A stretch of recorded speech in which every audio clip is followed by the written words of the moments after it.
Natin ang gulay. Kumain ko na guys, hugas naman ako kahapon eh.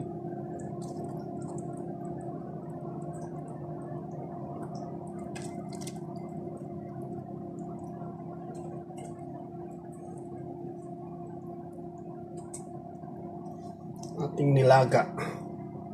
Paano may akong tilagay natin yung pechay guys pag medyo malanta na yan. Pechay naman susunod natin.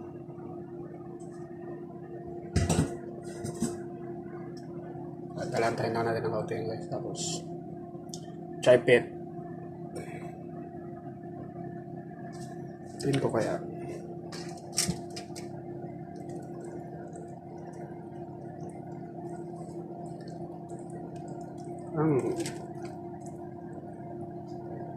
Dalawang patatas lang naman ilagay ko.